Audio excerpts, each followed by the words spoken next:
Hello, I'm Nick, and this is Today in Philosophy of History for Thursday, 11 September 2025. It is the 122nd anniversary of the birth of Theodor W. Adorno, who was born Theodor Ludwig Wiesengrund in Frankfurt am Main on this date in 1903. Adorno is remembered today as one of the leading members of the Frankfurt School. The Frankfurt School as a whole has had an enormous influence upon the development of the social sciences and hence upon history. But that influence hasn't always been welcome. Andrew Breitbart, in his book Righteous Indignation, wrote of the Frankfurt School emigres who found their way to California, quote, "We can't imagine anyone coming here, experiencing the true wonder that it is living in the country and wanting to destroy that. But that's exactly what the Frankfurt School wanted to do. These were not happy people looking for a new lease on life. They moved to California. They simply couldn't deal with the change of scenery. There was cognitive dissonance. Horkheimer and Adorno and depressive allies like Bertolt Brecht moved into a house in Santa Monica on 26th Street, coincidentally the epicenter of my childhood. Brecht and his ilk were the Kurt Cobains of their day, massively depressed, nihilistic people who wore full suits in 80-degree weather while living in a house by the beach," unquote. This is pretty funny, but it also makes a point. As hyperbolic as we might take Breitbart's account of Adorno to be about wanting to destroy the refuge that he'd found in America, there are those who are sympathetic to Adorno and his project who had similar things to say. There's a long and detailed biography of Adorno by Stefan Müller-Dum, in which he writes that Adorno, quote, "was contemplating a critique of the entire tradition of Western civilization," unquote. This kind of critique often goes by the name of critical theory, and that's what the Frankfurt School was known for. Breitbart may have thought that Adorno and his Frankfurt School colleagues, quote, "could not handle the fun, the sun, and the roaring good times," but Hannah Arendt thought they were enjoying themselves rather too much. In a letter to Gershom Scholem of 4 November 1943, Hannah Arendt wrote, "Wiesengrund and Horkheimer are living it up in California. The institute here is purely administrative, and what is being administered besides money, no one knows," unquote. In her letters, Arendt always referred to Adorno as Wiesengrund, making fun of him for changing his name, presumably to make it easier for assimilation. Most of those associated with the Frankfurt School were Marxists, so they drew heavily upon Marx's historical materialism, and this was clearly the case with Adorno as well. But Adorno showed more independence of mind than the typical Marxist philosopher. He drew on Marx, but he also drew on a lot of other philosophers and elevated himself among the common run of Marxist hacks. For example, the work of Walter Benjamin was very exciting to Adorno, and in particular, Benjamin's last known work, Theses on the Philosophy of History. Stefan Müller-Dum, again in his biography Adorno, said that in this work, Benjamin, quote, "came closer to his own way of thinking than anyone else," unquote. And Müller-Dum includes an embedded quote on the features of this work that appealed to Adorno. Quote, "The idea of history as a permanent catastrophe, the criticism of progress, the domination of nature, and the attitude to culture," unquote. Benjamin had crossed paths with Hannah Arendt in Marseille, and he gave her a manuscript copy of his Theses on the Philosophy of History, which might well have gotten lost when Benjamin killed himself shortly thereafter at the Spanish border. Arendt sent the manuscript to Adorno, who was the official executor for Benjamin's papers. And Arendt didn't much approve of Adorno's handling of the manuscripts that were entrusted to his care. In another letter to Gershom Scholem, Arendt wrote, Quote, negotiating with Wiesengrund is worse than pointless. What they have undertaken to do with the estate or have in mind to do with it, I haven't the foggiest idea, unquote. And then again, in another letter from Arendt to Scholem on 25 April 1942, quote, I'm concerned about what's going on with his manuscripts. I can't get a word out of Wiesengrund. I talked to him when he was there, but after he left for California, he hasn't mentioned it again. You know what I think about these gentlemen, and I must confess that I scarcely have reason to revise my opinion after everything else I've seen and heard since being here, unquote. Benjamin's manuscript was published, and since then has gone on to a spectacular posthumous career. Whether from the perspective of analytical, speculative, or even phenomenological philosophy of history, Benjamin's Theses on the Philosophy of History is a strange work, and Benjamin himself knew it, saying that his theses, quote, open the door to enthusiastic misunderstanding, unquote. Perhaps a better comparison than any analytical or speculative philosophy of history would be the historical thought of theologians like Reinhold Niebuhr, although the background of Benjamin's thought was Jewish rather than Christian. The messianic expectation of Judaism is central in Benjamin's conception of history. And Benjamin wasn't the only Marxist to present an admixture of historical materialism and theology. This was also characteristic of Ernst Bloch, who, like Benjamin, was Jewish and who made no bones about the relationship between Marxism and soteriology, as when he said, quote, Messianism is the red secret of every revolutionary, unquote. And of course, all of these Marxists saw themselves as revolutionaries who were going to tear down capitalism and replace it with a communist utopia. But Benjamin wasn't the only influence that was working on Adorno. He was also a perceptive reader of Spengler, not uncritical, but rather more respectful than one might have expected. Though, as I noted in my episode on Walter Benjamin, Benjamin also read Spengler, and while Benjamin was harshly critical of Ernst Jünger, Spengler's fellow traveler in the interwar conservative revolution, Spengler again is treated with more respect.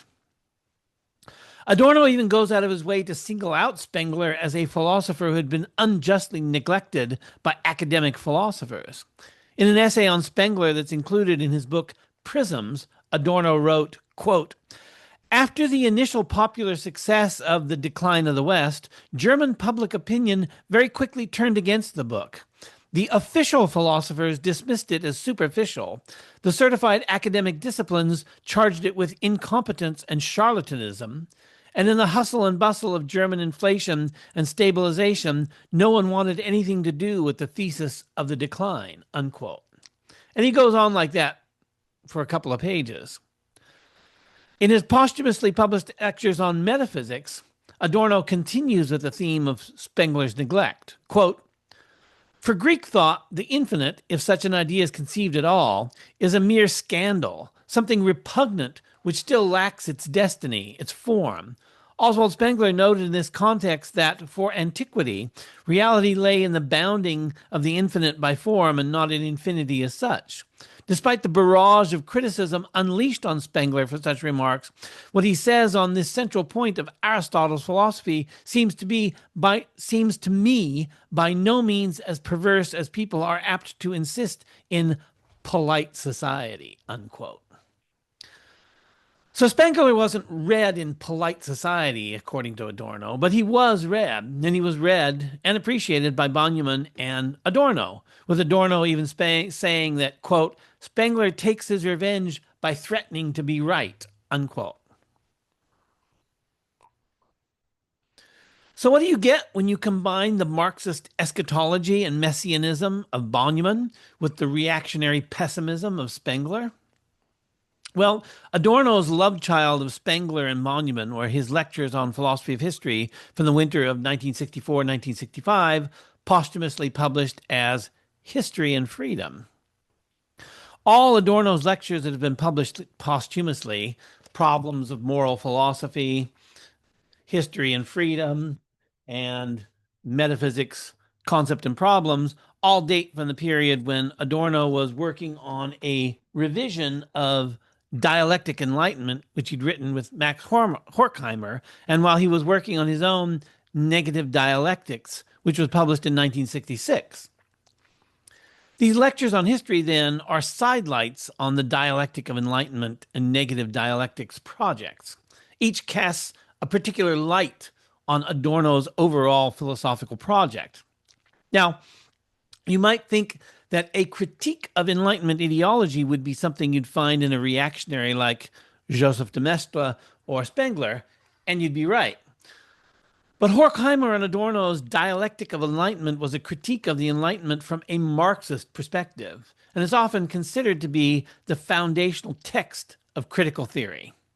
The spirit of critical theory, then, defines and is defined by the Dialectic of Enlightenment, and Adorno's lecture courses produced while he was engaged in a revision of Dialectic Enlightenment with Horkheimer also define and are defined by the spirit of critical theory.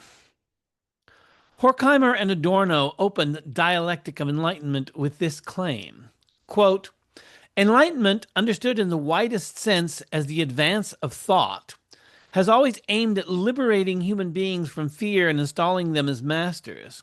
Yet the wholly enlightened earth is radiant with triumphant calamity. Enlightenment's program was the disenchantment of the world. It wanted to dispel myths, to overthrow fantasy with knowledge," unquote. The disenchantment of the world was, of course, a famous thesis of the sociologist Max Weber.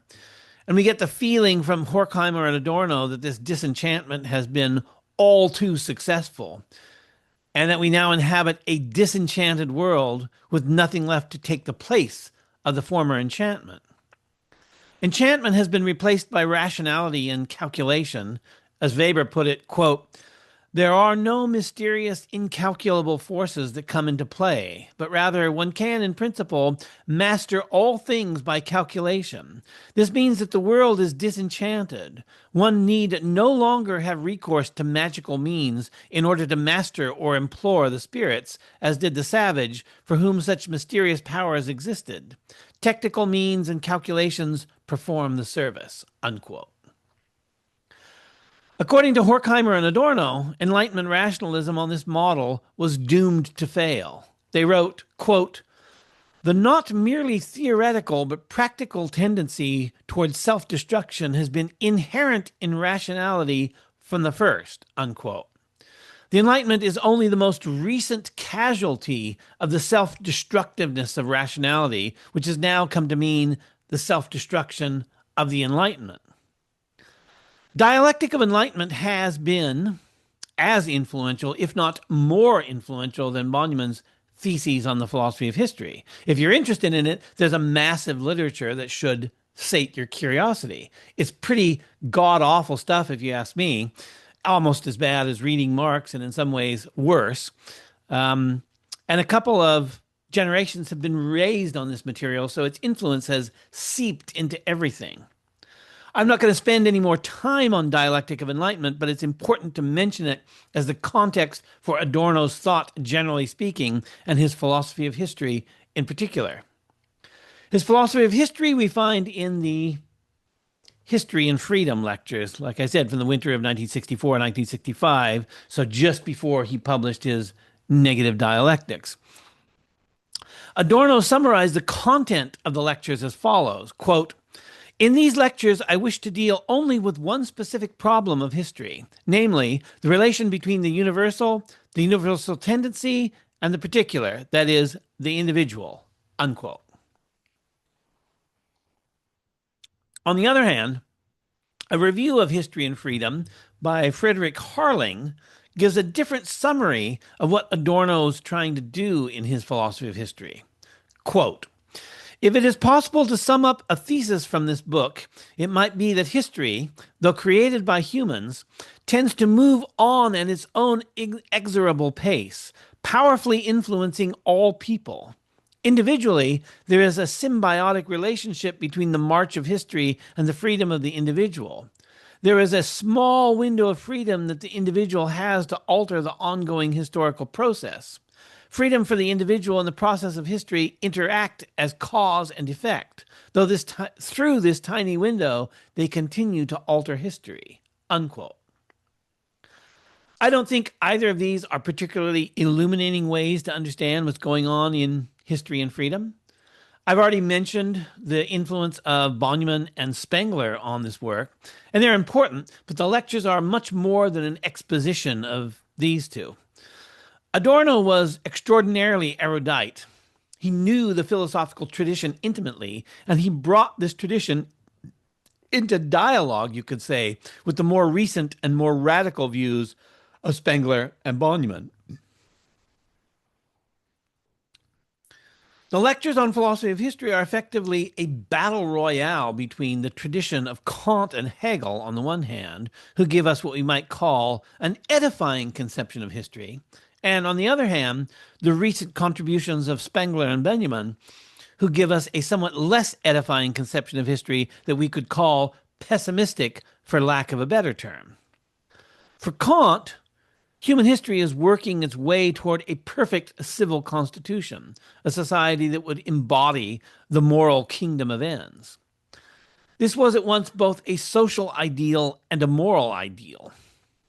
For Hegel, human history is the incremental realization of freedom as the world spirit passes through the stages of increasing awareness of its freedom.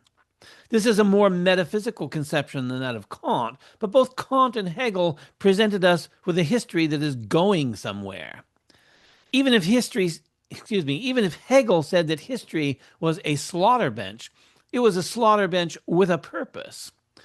Kant and Hegel have their critics, but these are rosy pictures of history compared to what we find in Benjamin and Spengler. Spengler said that optimism is cowardice, implying that we ought to meet our fate with a stoic resolve. For Spengler, cultures are unique entities incommensurable with each other. Cultures become civilizations as they decline, and then they pass out of existence without any hope of resurrection. Because cultures and civilizations are incommensurable, there is and can be no cumulative achievement or advancement of the many cultures that have arisen and then failed. Each history is unique, and the whole of history is no greater than the sum of its individual parts. And not even the sum is no greater than any one individual part. Benjamin's vision of history is quite different, since he doesn't insist on the incommensurability of histories.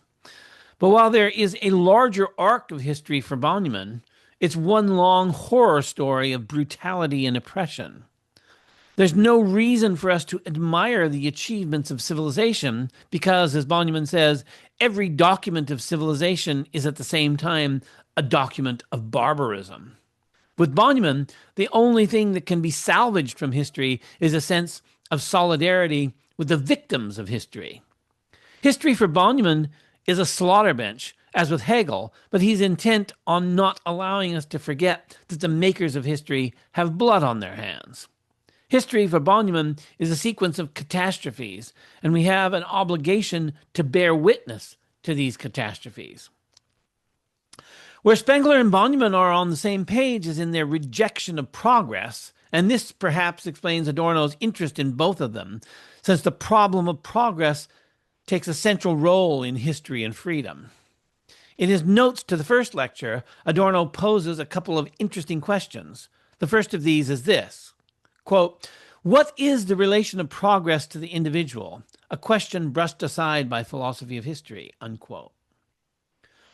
We can see the relevance of this question to Adorno's summary of the lectures that I quoted earlier, namely that he wanted to address the problem of the relation to the universal trend to the individual. Progress is just such a universal trend, something we find variously in Kant and Hegel and other philosophers, but Adorno contends that they don't tell us about the relevance, that is to say that Kant and Hegel don't tell us about the relevance of the universal trend of progress to the individual. The next question Adorno poses is prefaced with the claim that, despite Spengler's anti-idealism, Adorno finds in Spengler a latent idealism according to which history arises from within human beings. So the second question is this, quote, is the philosophy of history possible without such latent idealism, without the guarantee of meaning, unquote? Despite my overall lack of sympathy for Adorno's project, this strikes me as a reasonable question, a question that needs to be asked and needs to be answered. Even if one disagrees with Adorno that there is a latent idealism in Spengler, and I take this to be debatable, the question remains whether we can do philosophy of history without guaranteeing a meaning.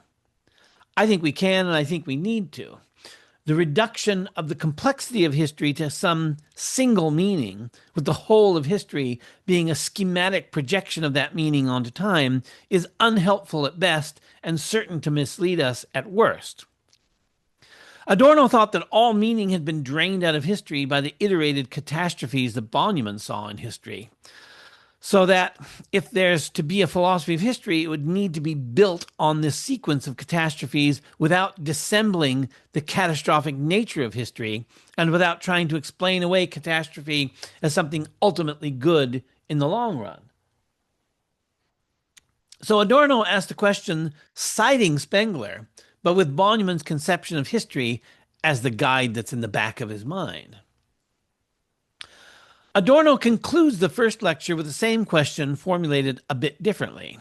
Quote, the question we must ask, therefore, is whether a theory of history is possible without a latent idealism, whether we can construct history without committing the cardinal sin of insinuating meaning where none exists, unquote. In the first lecture, Adorno had observed, quote, simply by asking what history is over and above the facts, the history of philosophy seems inexorably to end up in a theory of the meaning of history, unquote. So it seems like the two are tightly coupled together. And Adorno wants to know if they can be, meaning in history can be uncoupled. In the beginning of the, I should say, in the third lecture, not necessarily in the beginning of the third lecture, we see the beginnings of a response to this observation in the form of an examination of facts in history. An analytical philosophy of history could read the third lecture and find some common ground with Adorno in the discussion of facts.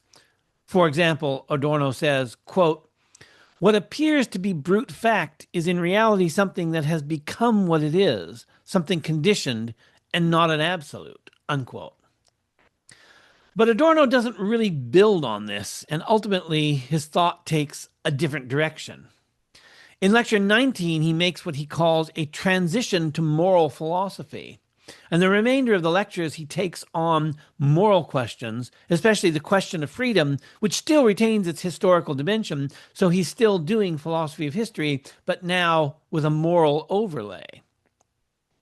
It seems clear to me that this transition to moral philosophy is undertaken with a nod to Benjamin's conception of history as a barbarous spectacle in which we have a moral obligation to recognize the suffering of the oppressed.